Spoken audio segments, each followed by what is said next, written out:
नमस्कार प्यारे साथियों, मैं हूं अभिषेक और आप देख रहे हैं अभिषेक एकेडमी का यह ऑनलाइन यूट्यूब चैनल।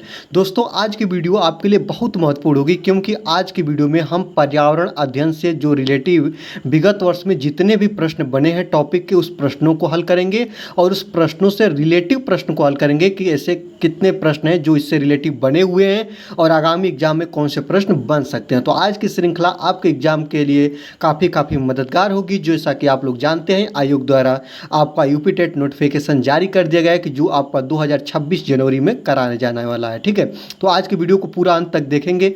आपसे एक ही रिक्वेस्ट रहेगा, पूरा अंत तक आप वीडियो देखिए और देखेंगे आज की वीडियो आपके लिए बहुत मददगार और हेल्पफुल होगी। चलिए आज की वीडियो का पहला प्रश्न देखते हैं कि निम्न में से कौन सा क्रम पारिस्थितिकी तंत्र में ऊर्जा प्रवाह से संबंधित होता है। यही बताना है दोस्तों। जो पारिस्थितिकी तंत्र होता है जिसमें आप लोग देखते हैं खाद्य जाल, क्या देखते हैं दोस्तों, खाद्य जाल देखते हैं। और खाद्य जाल होता क्या है, इसमें जो पारिस्थितिकी तंत्र में जितने भी जीव होते हैं, जितने भी जंतु होते हैं, एक दूसरे पर क्या करते हैं, निर्भर करते हैं। क्या करते हैं दोस्तों, तो जीव जंतु एक दूसरे पर क्या करते हैं, निर्भर रहते हैं। अर्थात कोई भी जीव जंतु अपने से छोटे या अपने से अन्य प्राणियों को खा के अपना पेट भरता है और अपना जीवन का निर्वाह करता है। ठीक है, तो इसी क्रम में देखना है कि सबसे पहले क्या आता है। आपको बता दें, सर्वप्रथम होता है, क्या होता है, तो उत्पादन होता है। आपको पता है सर्वप्रथम क्या किया जाता है, तो उत्पादन किया जाता है। उत्पादन जब होता है तो उसको खाने वाला व्यक्ति आता है, या इसको हम लोग बोलते हैं उपभोक्ता। क्या बोलते हैं, इसको बोलते हैं उपभोक्ता। और लास्ट में उत्पादन किया हुआ व्यक्ति को जब उपभोक्ता खाता है और उपभोक्ता को जब मृत्यु को प्राप्त करता है तो एक व्यक्ति आता है, एक अगला थर्ड आपका पॉइंट आ जाता है जिसको बोलते हैं अपघटन। और अपघटन जो होता है ना दोस्तों, ये अपघटक इसको बोलते हैं। और अपघटक जो होता है इसको पर्यावरण का सफाई कर्मी बोला जाता है, याद रखेंगे। और इसी क्रम में रहेगा, सबसे पहले आपका आएगा उत्पादन, फिर आएगा आपका उपभोक्ता और फिर आएगा आपका अपघटक। ऑप्शन नंबर सी आपका बिल्कुल करेक्ट आंसर हो जाएगा। ठीक है, चलिए इससे रिलेटिव बातों को बता दूं। देखिए पहला चीज़ आ जाता है शाकाहारी। शाकाहारी किसे कहते हैं, वे जंतु या वे पेड़ पौधे, ठीक ना। जिसको भी आपको कहना है ना, याद रखेंगे। आप पेड़ पौधे को तो नहीं लेंगे लेकिन जंतु को लेंगे, याद रखेंगे। वे जंतु या वे जीव जो पेड़ पौधे की पत्तियां या हरे सब्जियां को खाने का इनका प्रावधान है, जो पेड़ पौधे की हरी पत्तियों को खाते हैं उन्हें हम शाकाहारी कहते हैं। ठीक है, फिर इसके बाद आपका आता है मांसाहारी। मांसाहारी वे जीव या जंतु कहलाते हैं जो मांसों का सेवन करते हैं, अर्थात दूसरे जीव जंतुओं को खाते हैं, उन्हें मांसाहारी कहते हैं। और याद रखेंगे आपका आता है सर्वाहारी। और सर्वाहारी के अंतर्गत वे जीव जंतु आते हैं जो आपका शाकाहारी के साथ साथ मांसाहारी भी खाते हैं, उनको हम लोग क्या बोलते हैं, उनको बोलेंगे हम लोग सर्वाहारी। ये भी आप लोग ध्यान देते रहेंगे। ठीक है, इसमें सबसे बेस्ट आपको बता दें दोस्तों, इसमें प्रश्न बना है कि एक प्रश्न बन जाता है कि प्राथमिक उपभोक्ता, याद रखेंगे। प्रश्न ए याद रखेंगे, आप लोगों का यूपी टेट में बना है कि प्राथमिक उपभोक्ता किसे कहते हैं। ये देखेंगे कि प्राथमिक उपभोक्ता किसे कहते हैं। तो प्राथमिक उपभोक्ता याद रखेंगे, प्राथमिक उपभोक्ता वे जीव कहलाते हैं या वे जीव जंतु कहलाते हैं। प्राथमिक उपभोक्ता जो हरे सब्जियां खाते हैं या हरे या साग खाते हैं या शाकाहारी होते हैं, उन्हें हम क्या बोलते हैं, उन्हें हम लोग प्राथमिक उपभोक्ता बोलते हैं। प्राथमिक उपभोक्ता में जो आते हैं वह शाकाहारी होते हैं, याद रखेंगे। जैसे आपका हिरण हो गया, आपका बकरी हो गया, आपका गाय हो गया, आपका भैंस हो गया, आपके खरगोश हो गए, आपके टिड्डे हो गए, सब प्राथमिक उपभोक्ता हैं। कैसे याद रखेंगे, तो प्राथमिक उपभोक्ता जो होते हैं ना वह शाकाहारी होते हैं, ऐसे याद रखेंगे।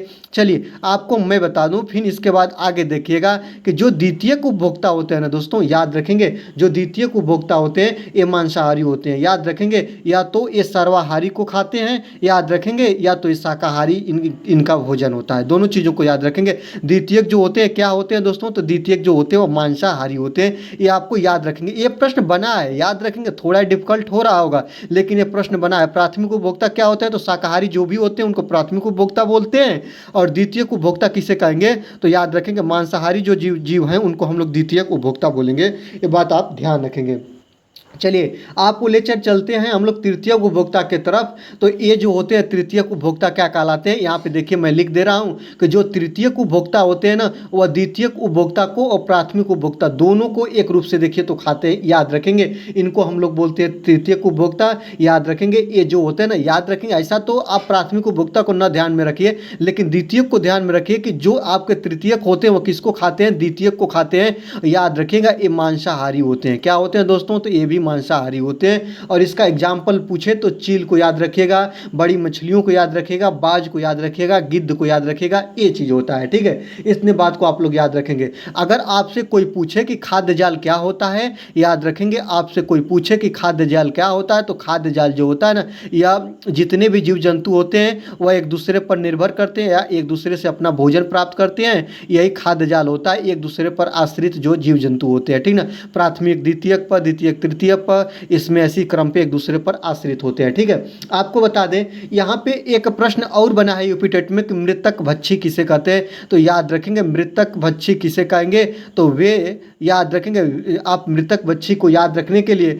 याद रखेंगे वे आपके मृतक भक्षी क्या कहलाते हैं, तो मृतक भक्षी को अपघटक बोला जाता है। क्या बोला जाता है? अपघटक बोला जाता है। और याद रखेंगे जो आपके पर्यावरण में अपशिष्ट होते हैं ना, उनको सफाई करने का काम करते हैं, जिनको हम लोग अपघटक या मृतक भक्षी बोलते हैं। और आमतौर पर क्या होते हैं आपको बता दें दोस्तों, तो याद रखेंगे ये आपके जीवाणु हो गए और आपके ये सब चीज़ें को वायरस, ये सभी जो चीज़ है ना, ये आपके होते हैं, क्या होते हैं, तो अपघटक होते हैं। ठीक ना, जो कीड़े मकोड़े को मिट्टी में मिला देते हैं, ये कीड़े मकोड़े वही होते हैं, एक तरह से आप लोग देखेंगे। इसका बेस्ट उदाहरण होता है, इसको आप ध्यान देते रहेंगे, इस चीज़ों को आप लोग सीखते रहेंगे और जानते रहेंगे। ठीक है, चलिए आपको मैं एक और बताता हूँ इम्पॉर्टेंट पॉइंट। यहाँ पे देखिएगा एक पॉइंट है जिसको बोलते हैं हम लोग लीडमैन का सिद्धांत, याद रखेंगे। और लीडमैन का सिद्धांत क्या है, तो लीडमैन साहब बताएं कि जब कोई भी जीव अपने से नीच जाति के या नीच वर्ग के या अपने खाने वाले संबंधित जीवों को खाता है, तो उस जीव से उस जीव में 10% केवल ऊर्जा आती है, 90% ऊर्जा जो होती है इसका ह्रास हो जाता है, विनाश हो जाता है। ये याद रखेंगे। यह कथन किसका है, तो लीडमैन का है। ऊर्जा संबंधित इन्होंने एक सिद्धांत दिया था, याद रखेंगे, बहुत इंपॉर्टेंट है। आप घटक जो होते हैं जो यह पर्यावरण के सफाई कर्मी कहलाते हैं, जैसे आपका जीवाणु हो गया, ये सब आप घटक हैं, याद रखेंगे। इनको मृतक बच्चे भी बोलते हैं। शाकाहारी जो होते हैं वह केवल आपके घास फूस खाने का काम करते हैं, पौधे की हरी पत्तियों को खाने का काम करते हैं। मांसाहारी जो होते हैं केवल मांस का सेवन करते हैं। सर्वाहारी जो होते हैं वह शाकाहारी मांसाहारी दोनों को सेवन कर लेते हैं, याद रखेंगे। प्राथमिक उपभोक्ता होगा, जितने शाकाहारी होते हैं वह प्राथमिक उपभोक्ता कहलाते हैं, जैसे गाय भैंस, ये भी तो हरी पौधों पत्तियों को खाती है, या प्राथमिक उपभोक्ता में आती है। ठीक है, द्वितीय उपभोक्ता में मांसाहारी आ जाता है, तृतीय उपभोक्ता में आएगा केवल टू केवल वह मांस ही क्यों खाएगा। द्वितीय उपभोक्ता का जो जीव जंतु होता है ना, वह आपका प्राथमिक और द्वितीय मतलब कि वह हरे पौधों को भी खाएगा और मांस मछलियों को भी खाएगा, लेकिन आपका तृतीयक होगा ना, केवल वह मांस को खाएगा। इतना इस तरह आप लोग याद रखेंगे। ठीक है, चलिए आगे देखते हैं। एक प्रश्न है आपका कि वर्ष 1984 को भोपाल गैस त्रासदी निम्न में से किस गैस के रिसाव कारण हुई थी। 3 दिसंबर 1984 को हुआ था भोपाल गैस त्रासदी। और भोपाल गैस त्रासदी याद रखेंगे यह मध्य प्रदेश में हुआ था। मध्य प्रदेश की एक जगह है जिनको हम लोग भोपाल बोलते हैं। 3 मई 1884 को कि 3 दिसंबर 1884 को नियर अबाउट आप ध्यान देंगे को हुआ था भोपाल गैस आपकी एक त्रासदी थी। और इसमें आपका एक गैस था जिसका नाम था MIC, जिसको मिथाइल आइसोसाइनाइड के नाम से जानते हैं, याद रखेंगे। ऑप्शन नंबर ये आपका बिल्कुल सही हो जाएगा। इसके रिसाव के कारण लगभग 3000 से अधिक लोग मर गए थे और एक कंपनी में यह रिसाव हुआ था, याद रखेंगे। जो मिथाइल आइसोसाइनाइड होती है जिसको MIC बोलते हैं, या विषैली गैस होती है या जहरीली गैस होती है, इसको आप लोग ध्यान रखेंगे। ठीक है, इतने चीज़ों को याद रखें। आपको बता दें कि यूपी टेट में आप लोग पर्यावरण में गैस से बहुत ज़्यादा प्रश्न बना 1 साल का ये प्रश्न है दोस्तों कि कौन सी पर्यावरण की गैसें हैं जिनका योग करने पर 99% हो जाता है। चलिए आपको बता देते हैं। आपको पता है कि नाइट्रोजन कितने परसेंट है, 78% है। ऑक्सीजन कितने परसेंट है, 21% है। दोनों को जोड़कर 99% हो जाएगा। या कौन 2 गैसों का योग सबसे ज़्यादा है, तो यही बताना था दोस्तों। 99% संबंधित ही प्रश्न था, मुझे ध्यान है, आप देखेंगे प्रीवियस ईयर में आपको मिल जाएगा, तो यही प्रश्न था। ठीक है, आपको बता दें वायुमंडल में कभी भी पूछ दे कि आर्गन कितने परसेंट है, तो याद रखेंगे 0.93% है। आपको अगर पूछ दे कि CO2 का परसेंटेज वायुमंडल में कितना है, तो 0.034% है। ये भी आप लोग याद देते रहेंगे। ठीक है, आपको बता दें गैस संबंधित बहुत इंपॉर्टेंट है, जिससे बनता है ग्रीन हाउस प्रभाव। आप लोगों को पता है कि ग्रीन हाउस गैसें कौन सी है, ऐसा पूछ देता है, याद रखेंगे। ग्रीन हाउस गैसें कितनी होती हैं, तो मुख्य रूप से 4 होती हैं। एक आपका कार्बन डाइऑक्साइड गैस होता है, प्रश्न एक साल सवाल ये भी बना है, ग्रीन हाउस गैसों में कौन सा गैस का प्रतिशत सबसे ज़्यादा होता है, तो CO2 का होता है, ये भी आप याद रखेंगे। फर्स्ट नंबर CO2 एक ग्रीन हाउस गैस हो गई। सेकंड नंबर आपका क्लोरोफ्लोरोकार्बन CFC कहते हैं इसको, ये हो गया। 3 नंबर की बात करेंगे आपका मेथेन हो गया, याद रखेंगे। 4 नंबर की बात करेंगे तो याद रखेंगे 4 नंबर नाइट्रस ऑक्साइड या NO2 हो गया। इतने चीज़ को याद रखेंगे, ये आपके ग्रीन हाउस गैसें होती है। और ग्लोबल वार्मिंग याद रखेंगे, यही इसके लिए आप लोगों का क्या होती है दोस्तों, तो ग्लोबल वार्मिंग के लिए उत्तरदायी होती है। इतने चीज़ों को आप ध्यान रखेंगे। प्रश्न एक साल बना है कि याद रखेंगे वायुमंडल को खतरा कौन सी गैस से है, तो वाहनों से निकलने वाली एक गैस है, उसमें ऑप्शन था CO, जिसको बोलते हैं कार्बन मोनोऑक्साइड गैस, जो वाहन के साइलेंसर से निकलती है, काफ़ी प्रदूषित गैस होती है, याद रखेंगे। या तीछड़ी या जहरीली गैस में इसको हम मानते हैं, ठीक है। आपका एक साल प्रश्न बना है कि ताजमहल को किस गैस का खतरा है या किससे खतरा है, और उसमें ऑप्शन था SO2, याद रखेंगे सल्फर डाइऑक्साइड गैस से ताजमहल को खतरा है। और SO2 की जब मात्रा बहुत ज़्यादा होती है, इसी को बोलती है अम्लीय वर्षा। अम्लीय वर्षा में किसकी मात्रा ज़्यादा होती है, तो SO2 की मात्रा ज़्यादा होती है। और अम्लीय वर्षा का जो pH मान होता है 5.2 से कम होता है, ये भी आप लोग याद रख लेंगे। और शुद्ध जल का pH मान कितना होता है, 7 होता है। तो प्रश्न ये बना है कि आपका ताजमहल को किससे खतरा है, तो SO2 से खतरा है, इस बात को याद रखेंगे। प्रश्न कुछ और भी बता दूं, याद रखेंगे सूर्य के प्रकाश की उपस्थिति में जो हरे पौधे होते हैं, याद रखेंगे। एक साल प्रश्न ये भी बना है कि जो सूर्य की प्रकाश किरणें होती है, उसके उपस्थिति में किनके अंदर प्रकाश संश्लेषण की क्रिया होती है, तो उसमें ऑप्शन बहुत था, लेकिन उसमें ऑप्शन जो सही था हरे पेड़ पौधे में होती है। याद रखें, केवल पेड़ पौधा था तो उसमें नहीं होता है, हरे पेड़ पौधे में, मतलब सूखे हुए पेड़ पौधों में नहीं होगा, हरे पेड़ पौधों में प्रकाश संश्लेषण की क्रिया होती है। मुझे ये बताना है कि प्रकाश संश्लेषण क्रिया में याद रखेंगे जो पौधे होते हैं ना, प्रकाश संश्लेषण क्रिया के फलस्वरूप ऑक्सीजन को निकालते हैं, और प्रकाश संश्लेषण की क्रिया को पूर्ण करने के लिए किसको लेते हैं, तो CO2 को लेते हैं, ये भी आप याद रखेंगे। ऑक्सीजन भी एक गैस है जिसको प्राणदायिनी गैस बोलते हैं या जीवनदायिनी गैस बोलते हैं। ऑक्सीजन गैस जो होती है, यह आग लगने में या आग लगाने में या आग को जलने में बहुत अपना महत्वपूर्ण योगदान देती है, याद रखेंगे। आपको यहीं पे बता दूं कि जो CO2 होती है, आग बुझाने में इसका प्रयोग किया जाता है, ये भी पॉइंट आप लोग याद रखते रहेंगे। इतना तो आपका गैस से हुआ, यही नहीं खत्म हुआ, यूपी टेट में गैस से और भी प्रश्न बने हैं, जैसे आप लोगों को मैं बता दूं, एक साल बना है LPG क्या है, तो याद रखेंगे लिक्विफाइड पेट्रोलियम गैस इसको बोलते हैं। और LPG जो होती है ना, काफ़ी प्रदूषण कम इसमें होता है, इसके जलने के बाद अपशिष्ट नहीं मिलता है, इसका ज्वलन क्षमता काफ़ी तेज होता है। LPG संबंधित जिस साल प्रश्न बना था तो उसमें ए बना था। एक साल ए भी बना है कि याद रखेंगे CNG क्या है, तो याद रखेंगे कंप्रेस्ड नेचुरल गैस या संपीड़ित नेचुरल गैस, संपीड़ित प्राकृतिक गैस इसका नाम होता है। और याद रखेंगे जो CNG होती है ना, इसको आप लोग वाहनों का ईंधन बोलते हैं, या इस समय का ईंधन, वर्तमान का ईंधन इसे कहा जाता है। याद रखेंगे इसका प्रारूप गैसीय होता है या गैसीय अवस्था में पाया जाता है, याद रखेंगे। प्रश्न ये भी बना है कि आपका भविष्य का ईंधन किसे कहते हैं, तो हाइड्रोजन गैस एक ऐसी गैस है जिसको हम लोग क्या बोलते हैं, तो इसे हम बोलते हैं भविष्य का ईंधन, याद रखेंगे, जिसको बोलेंगे फ्यूचर फ्यूल, याद रखेंगे। इस सब चीज़ों को आप याद रखिए, बहुत इंपॉर्टेंट है आपके लिए, बहुत बहुत महत्वपूर्ण होंगे।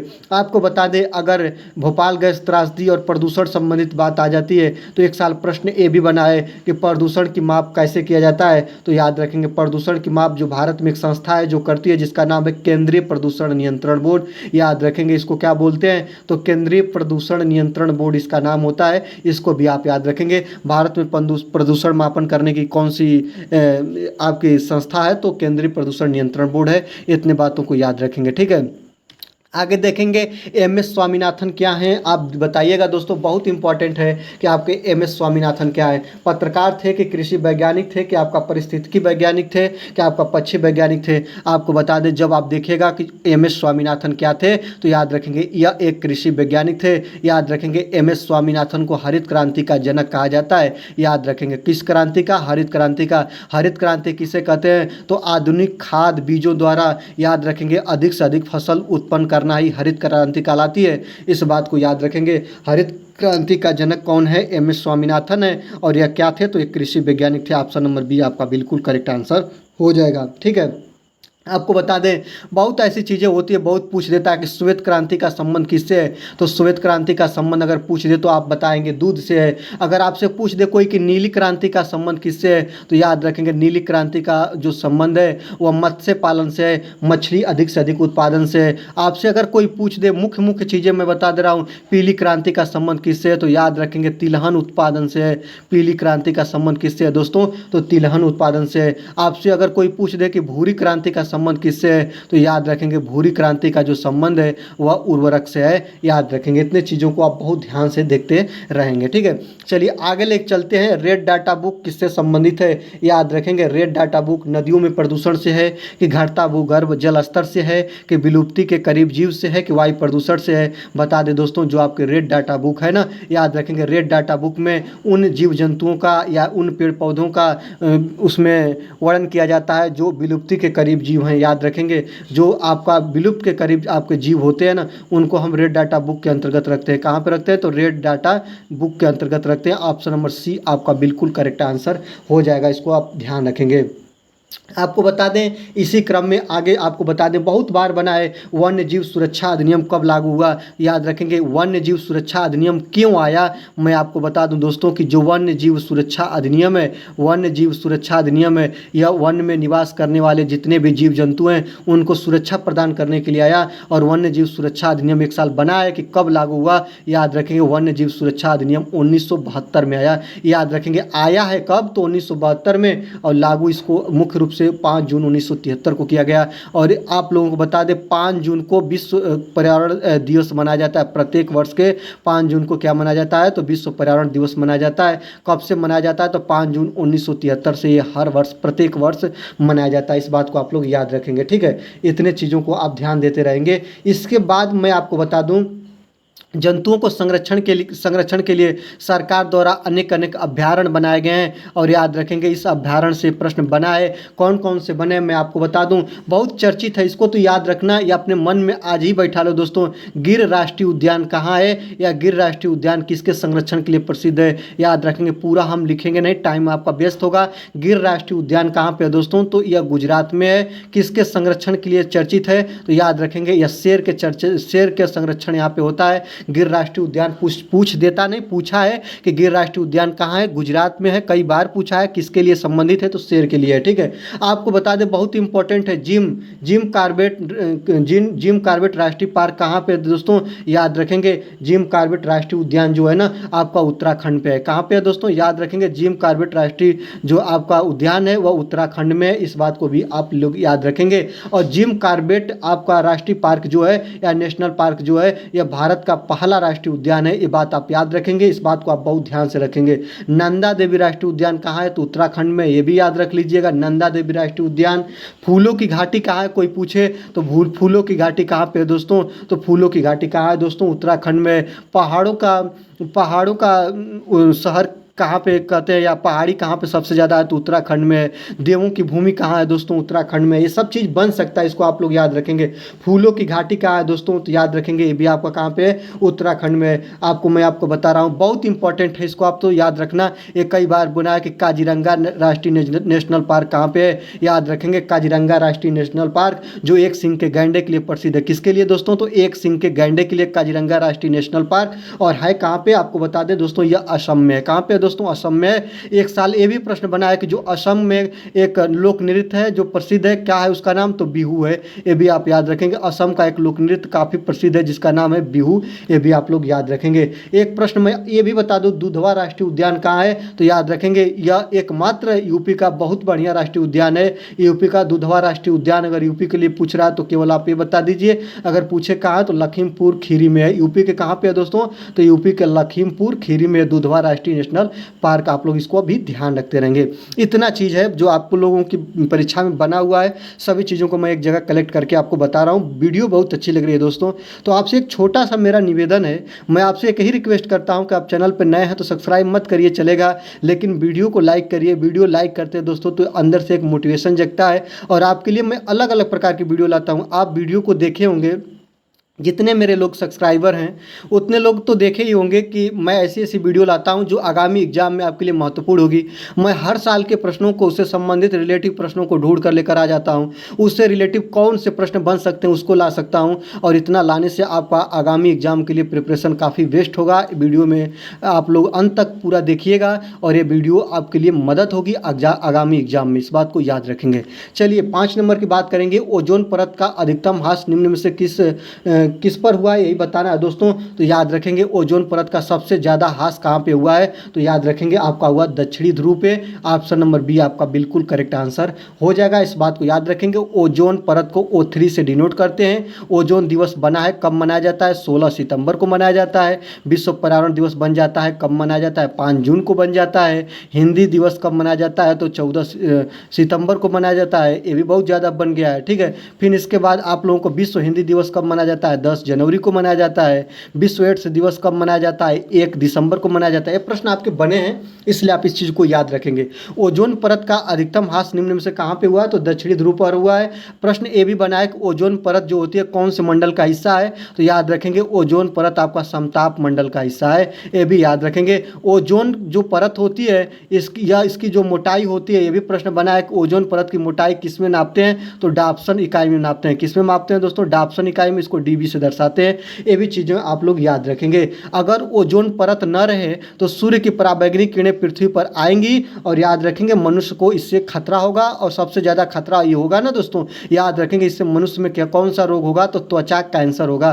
क्या होगा, त्वचा कैंसर होगा सूर्य की पराबैंगनी किरणों को, या हानिकारक, पराबैंगनी का मतलब है दोस्तों हानिकारक किरणों को पृथ्वी पर आने में रोकती हैं। इस बात को याद रखेंगे, ठीक है।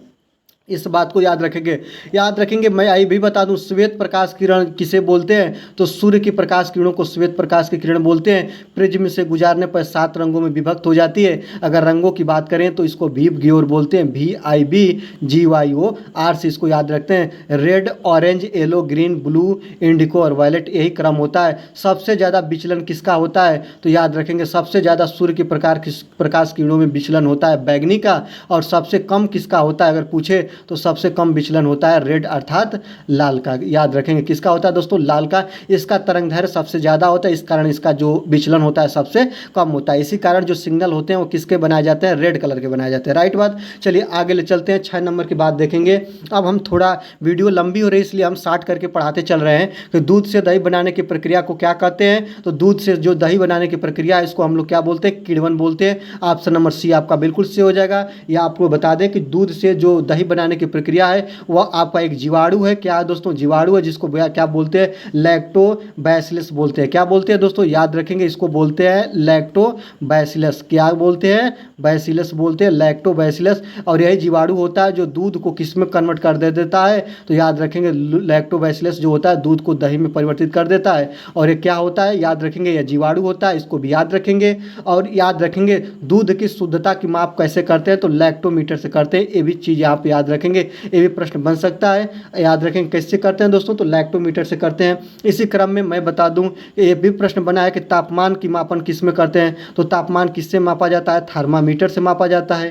प्रश्न एक साल बना है आर्द्रता किससे नापते हैं, तो आर्द्रता आपका नापने का इकाई है हाइग्रोमीटर, ये भी याद रखेंगे, ठीक है। प्रश्न एक साल बना है वायुमंडलीय दाब किससे नापते हैं, तो याद रखेंगे वायुमंडलीय दाब नापते हैं बैरोमीटर से। किसको नापते हैं दोस्तों, तो वायुमंडलीय दाब मापते हैं बैरोमीटर से। तापमान थर्मामीटर से, आर्द्रता हाइग्रोमीटर से। दूध की शुद्धता की माप कैसे करते हैं, तो आपका लैक्टोमीटर से करते हैं। ये सब चीज़ आप लोग याद रखो। आपसे कोई पूछ दे कि प्रकाश संश्लेषण, यहाँ पे देखिए एक प्रश्न है, ऑप्शन नंबर ए में ऑप्शन दिया है प्रकाश संश्लेषण। प्रकाश संश्लेषण जो होती है ना, एक प्रकृति होती है, एक प्रवृत्ति होती है, और यह जो होती है हरे पौधों में भोजन बनाने की एक प्रवृत्ति होती है या एक कला होती है। याद रखेंगे हरे पेड़ पौधे प्रकाश संश्लेषण क्रिया द्वारा अपना क्या निर्माण करते हैं, तो भोजन का निर्माण करते हैं। ये भी आप लोग याद रखेंगे सूर्य के प्रकाश की उपस्थिति में।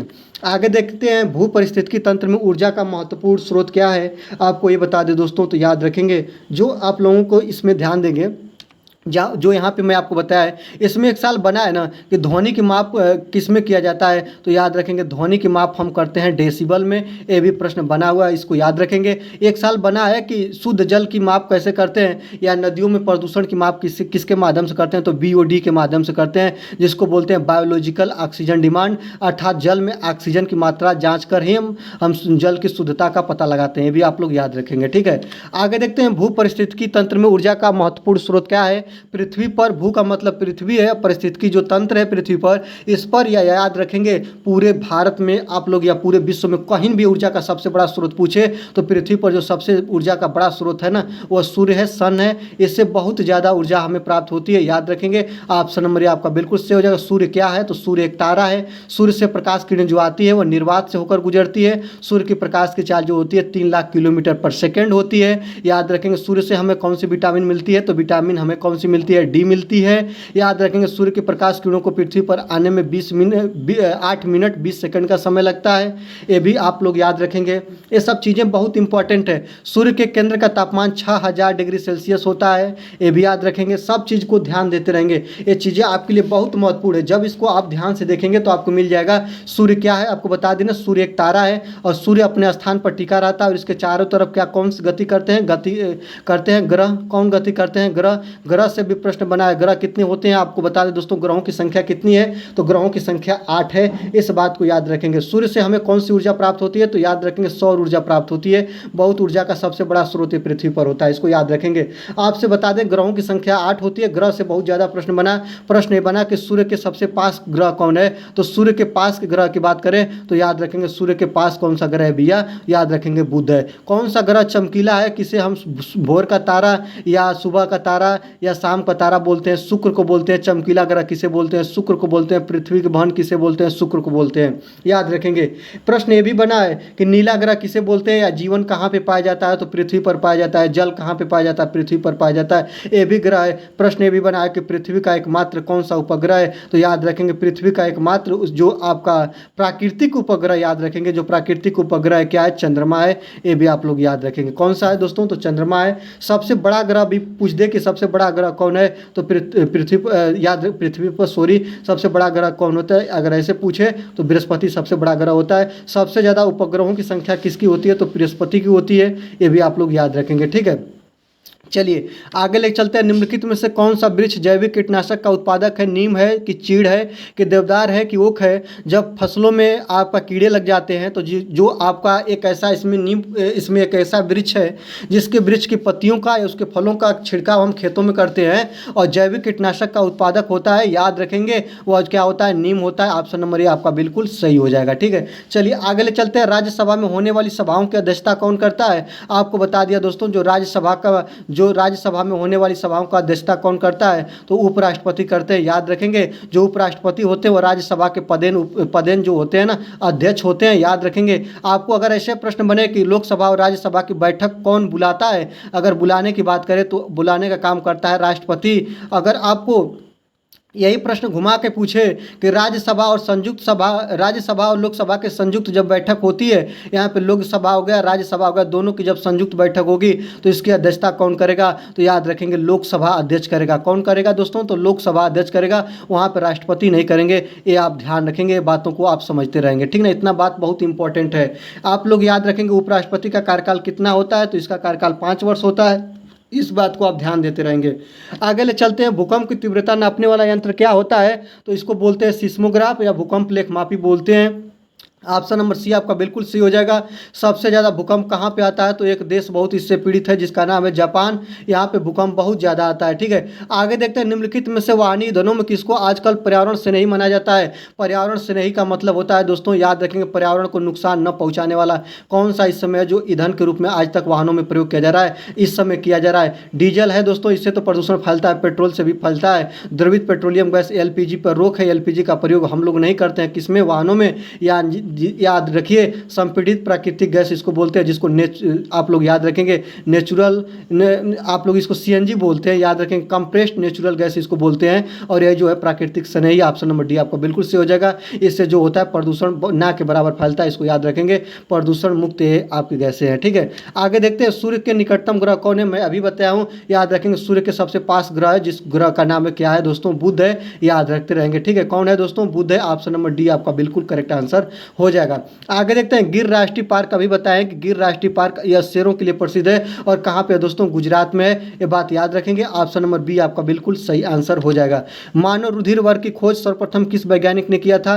ये प्रश्न जितने हैं दोस्तों, मैंने आपको कहीं बुक से मैंने इसको नहीं लिया, ये आपके प्रीवियस ईयर के प्रश्न है और हर साल से मैंने कुछ प्रश्नों को जुटाकर आपको दिखा रहा हूँ कि ऐसे ऐसे प्रश्न बने हैं। रुधिर कितने ब्लड ग्रुप होते हैं? तो आपके 4 होते हैं। कौन कौन से? ए होता, बी होता, ए बी होता और आपका एक ओ होता। याद रखेंगे, ओ जो होता है ना, इसको सर्वदाता अर्थात सभी को ब्लड डोनेट कर सकता है, इसको सर्वदाता बोलते हैं। और ए बी जो होता है सभी का ब्लड ले सकता है, इसको क्या बोलते हैं? सर्वग्राही बोलते हैं। इनका ग्रुप लेवल कितना होता है? 4 होता है, ये भी याद रखेंगे। और मानव रुधिर वर्ग की खोज कौन किया था? लॉयड स्टीनर किए थे 1901 में, ये भी आप लोग याद रखेंगे। ऑप्शन नंबर ए आपका बिल्कुल करेक्ट आंसर हो जाएगा। आगे देखेंगे, वायुदाब नापने वाला यंत्र क्या है? आपको मैंने बताया, याद रखेंगे। आपको पता है कि वायुदाब किसके माध्यम से नापते हैं? तो याद रखेंगे बैरोमीटर के माध्यम से नापते हैं। ऑप्शन नंबर ए आपका सही हो जाएगा। थर्मामीटर से तापमान, सिस्मोग्राफ से जो होता है भूकंप और हाइग्रोमीटर से आर्द्रता। ठीक है, चलिए आगे देखते हैं, कौन सा वायुमंडलीय प्रदूषक अम्लीय वर्षा का मुख्य कारक है? मैंने बताया कि जो अम्लीय वर्षा है, जिसको ताजमहल को खतरा है, SO2 से होती है और जिस जल का pH मान 5.2 से कम हो उसी को बोलते हैं अम्लीय वर्षा, वही होता है अम्लीय वर्षा। शुद्ध जल जो होता है, शुद्ध जल का pH मान 7 होता है। और आपको ये भी बता दें, अम्लीय वर्षा जो होती है ना, उसमें SO2 की मात्रा मिली होती है। और याद रखिएगा, आपको एक बात और बता दें, जो शुद्ध जो वर्षा का जल होता है ना, इसी को हम शुद्ध जल भी बोलते हैं। ये भी आप लोग याद रखेंगे, इस बातों को याद रखेंगे। SO2 इसका सही आंसर हो जाएगा। ठीक है, आगे देखते हैं, निम्न में से कौन सा सर्वाधिक उत्पादन पारिस्थितिकी तंत्र है? यही बताना है दोस्तों। तो कौन सा ऐसा जगह है मरुस्थल में आपका पारिस्थितिकी तंत्र उत्पादित होता है, कि सवाना में, कि आपका टुंड्रा में, कि उष्णकटिबंधीय वर्षा वाले वन में? याद रखेंगे, जहाँ पे वर्षा ज़्यादा होगी वहाँ पे जो आपका पारिस्थितिकी सबसे ज़्यादा वहाँ पे हरा भरा रहेगा और पारिस्थितिकी तंत्र वहाँ पे विकसित होगा। ऑप्शन नंबर ये आपका सही हो जाएगा। उष्णकटिबंधीय जो वन पाए जाते हैं, जहाँ पे 70 से लेकर 200 सेंटीमीटर वर्षा होती है, वहाँ पे वन पाए जाते हैं, ये हरे भरे होते हैं। ठीक है, आगे देखते हैं, किसी खाद्य श्रृंखला में शाकाहारी होते हैं? आपको बता दिया, कोई भी खाद्य श्रृंखला में जो शाकाहारी होते हैं वह प्राथमिक उत्पादक होते हैं। याद रखेंगे, और जो प्राथमिक उत्पादक प्राथमिक उपभोक्ता होते हैं। ऑप्शन नंबर बी हो जाएगा। जैसे हिरण, शेर, बकरी और टिड्डा, ये सब क्या है? प्राथमिक उपभोक्ता के उदाहरण है। ऑप्शन नंबर बी आपका बिल्कुल सही हो जाएगा। अपघटनकर्ता, जो जिसको अपघटककर्ता बोलते हैं, जो आपका मृत जीव जंतुओं को खाने का या मिट्टी में मिलाने का काम करते हैं, इस बात को याद रखेंगे। वायरस संक्रमण से होने वाला रोग क्या है? आपको पता है दोस्तों, वायरस से आपका फैलता है क्या? तो याद रखेंगे, वायरस से आपका जुकाम हो गया, आपका कोविड-19 हो गया, आपका छुआछूत जैसी जितनी बीमारियां हैं, या आपके वायरस से फैलती है। टाइफाइड जो दूषित जल के सेवन से फैलता है, भी आप लोग याद रखेंगे। ठीक है, आगे देखते हैं, वायुमंडल की सबसे ठंडी परत कौन सी होती है? याद रखेंगे, सबसे ऊपरी परत जो होती है, जिसको आप लोग क्या बोलते हो? बहिमंडल बोलते हो। इसके बाद आपका आता है आयन मंडल, इसके बाद आता है आपका मध्य मंडल, इसके बाद आता है आपका क्या आता है? समताप मंडल, और इसके बाद आपका आता है क्षोभ मंडल। आपको लिखने का मतलब यही है कि पृथ्वी के पास कौन सा मंडल है? प्रश्न बना है क्षोभ मंडल है। मौसमी घटनाएं कहाँ पे घटित होती है? जैसे मौसमी घटनाएं में जैसे आप लोग ऐसे देखिएगा, कुहारा पड़ना, ओस पड़ना, सब क्षोभ मंडल में होती है। ऐसा प्रश्न पूछे। समताप मंडल, इससे प्रश्न बनता है कि ओजोन परत को इस मंडल का हिस्सा है, समताप मंडल का है। वायुयान कहाँ उड़ते हैं? समताप मंडल में उड़ते हैं। मध्य मंडल सबसे ठंडी परत पाई जाती है, मध्य मंडल इसको बोलते हैं। रेडियो तरंगे कहाँ चलती है? आयन मंडल में चलती है। बिजली बरजना, गरजना या चमकना सब कहाँ होता है? तो वायुमंडल में होता है। सब चीज़ को आप लोग याद रखते रहिए। वायुमंडल की सबसे ठंडी परत तो मध्य मंडल। ऑप्शन नंबर बी आपका बिल्कुल सही हो जाएगा। ठीक है, आगे देखते हैं, पर्यावरण को बचाने के लिए चिपको आंदोलन से कौन सा राज्य जुड़ा है? चिपको आंदोलन, पर्यावरण को बचाना, ये सब किससे है दोस्तों? तो यह आपका है उत्तराखंड से। ऑप्शन नंबर सी आपका सही हो जाएगा। याद रखेंगे, चिपको आंदोलन, ये बात याद रखेंगे, सुंदरलाल बहुगुणा इसके प्रवक्ता हैं। याद रखेंगे, ये प्रश्न ऐसा भी बन चुका है कि कौन है? तो सुंदरलाल बहुगुणा है, चिपको आंदोलन से संबंधित है। पेड़ काटने से बचाने के लिए यह आंदोलन चला था। कहाँ से चला था? उत्तराखंड से। उत्तराखंड का एक जिला है, सबसे ज़्यादा परिचित यहाँ पे था। याद रखेंगे, उस जिला का नाम है चमोली जिला। ठीक है, फूलों की घाटी उत्तराखंड में, देवों की भूमि उत्तराखंड में। याद रखेंगे, बहुत इंपॉर्टेंट जो चीज़ें हैं मैं उसको बताते हुए चल रहा हूँ। ठीक है, आगे देखेंगे, चमगादड़ स्तनधारी है, क्योंकि याद रखेंगे, स्तनधारी जीव जंतु या मनुष्य या जो भी कुछ रहेगा ना, वह कहलाते हैं जो अपने बच्चों को जन्म देते हैं और उनको क्या पिलाते हैं? स्तनपान कराते हैं, अर्थात अपना दूध दूध पिलाते हैं। ठीक है, तो याद रखेंगे एक चीज़ है, उसका नाम क्या है, चमगादड़ स्तनधारी है, क्योंकि याद रखेंगे वो क्या है दोस्तों, तो वह क्या करती है, बच्चे देता है और उसको दूध पिलाता है। ऑप्शन नंबर डी आपका बिल्कुल सही हो जाएगा, इस बात को याद रखेंगे। आगे देखेंगे, कृत्रिम वर्षा के लिए मेघ बीजन के लिए प्रयुक्त रसायन है। कृत्रिम वर्षा, वर्षा का वह रूप होती है, याद रखेंगे अगर प्राकृतिक रूप से वर्षा नहीं हो रही है तो वायुमंडल में इसका छिड़काव किया जाता है और इसके छिड़काव के माध्यम से आपका कृत्रिम वर्षा होती है। और यह जो होता है क्या होता है, सिल्वर आयोडाइड होता है। ऑप्शन नंबर सी आपका बिल्कुल, जब सिल्वर आयोडाइड का हम लोग क्या करते हैं, तो यह छिड़काव करते हैं जिससे आप लोगों का कृत्रिम वर्षा होता है। ऑप्शन नंबर सी आपका बिल्कुल सही आंसर हो जाएगा, इसको आप लोग ध्यान देते रहेंगे। ठीक है, चलिए आपको आगे दिखाते हैं शुष्क बर्फ किसका ठोस रूप होता है। जो शुष्क बर्फ होता है ना, शुष्क बर्फ CO2 का जो रूप होता है, याद रखेंगे शुष्क बर्फ कार्बन डाइऑक्साइड का जो रूप होता है। ऑप्शन नंबर बी आपका बिल्कुल सही हो जाएगा। ठीक है, आगे देखते हैं झूम खेती कहाँ होती है, तो याद रखेंगे भारत के जो पूर्वी राज्य है ना वहाँ पे होती है। क्या दोस्तों, जो इसको बोलते हैं झूम खेती, और भारत का पूर्वी राज्य में सबसे बेस्ट हो जाएगा मेघालय। ऑप्शन नंबर सी आपका बिल्कुल सही हो जाएगा। मेघालय, मिजोरम, त्रिपुरा, नागालैंड में झूम खेती के लिए प्रसिद्ध है, याद रखेंगे। ऑप्शन नंबर सी आपका बिल्कुल सही हो जाएगा। निम्न में से कौन पर्यावरण के लिए हानिकारक है, कागज है कि धातु है कि कपड़ा है कि प्लास्टिक है। आपको पता है कि पर्यावरण को सबसे ज़्यादा नुकसान किसी से अगर फैलता है तो प्लास्टिक से फैलता है। इसको रोकने के लिए भी अलग अलग प्रकार के दंडनीय नियम भी बनाए गए हैं। ऑप्शन नंबर डी आपका बिल्कुल सही हो जाएगा, ये गलता नहीं है, सड़ता नहीं है जल्दी। 27 नंबर देखेंगे, कीटनाशकों के अत्यधिक इस्तेमाल से क्या होता है। जब ये प्रश्न बना था दोस्तों तो याद रखेंगे बहुत से लोगों ने ये सभी को आंसर माना, लेकिन आयोग का मतलब था कि कीटनाशक के अत्यधिक इस्तेमाल से आपका जल प्रदूषण फैलेगा, ध्वनि प्रदूषण नहीं फैलेगा, वायु प्रदूषण नहीं फैलेगा, जल प्रदूषण फैलेगा। आप भी कमेंट बॉक्स में बताइएगा। आयोग के अनुसार ऑप्शन नंबर सी आपका बिल्कुल सही आंसर है। ठीक है, आगे देखते हैं, भारत तथा दूसरे देशों में प्रदूषण को रोकने के लिए बनाए गए नियम डॉट का प्रयोग रोकता है। तो किसका प्रयोग रोकता है, याद रखेंगे किसको, तो प्रदूषण को रोकने के लिए कौन सा नियम बनाया गया है। कागज का थैले, प्लास्टिक के थैले कि नायलॉन के थैले कि चमड़े के थैले, याद रखेंगे भारत तथा दूसरे देशों में प्रदूषण को रोकने के लिए बनाए गए नियम किसका प्रयोग रोकता है, तो कौन सा, याद रखेंगे प्लास्टिक का थैले का प्रयोग रोकता है। याद रखेंगे जो नियम बनाया गया उस नियम में बताया गया कि जो आप लोग प्लास्टिक के थैले का प्रयोग नहीं करेंगे, और याद रखेंगे जो जब आप इसका प्रयोग क्यों नहीं करेंगे, क्योंकि यह सड़ता गलता जल्दी नहीं है। याद रखेंगे ऑप्शन नंबर बी आपका बिल्कुल सही हो जाएगा। वायु प्रदूषण को कम किया जाता है वृक्षों द्वारा, मछलियों द्वारा, जंतुओं द्वारा, सूर्य प्रकाश द्वारा। आपको पता है कि वायु प्रदूषण को कम करने का सबसे बेस्ट कोई एग्जाम्पल है, याद रखेंगे वृक्ष होता है। अधिक से अधिक वृक्ष लगाकर हम वायु प्रदूषण को कम करते हैं, याद रखेंगे ऑक्सीजन को ज़्यादा उत्पत्ति करके। ऑप्शन नंबर ए आपका बिल्कुल सही आंसर हो जाएगा। ठीक है, याद रखेंगे वायु प्रदूषण को कौन नियंत्रित करता है, तो वृक्ष करते हैं, क्योंकि वह CO2 को ग्रहण कर लेते हैं और ऑक्सीजन को मुक्त कर देते हैं।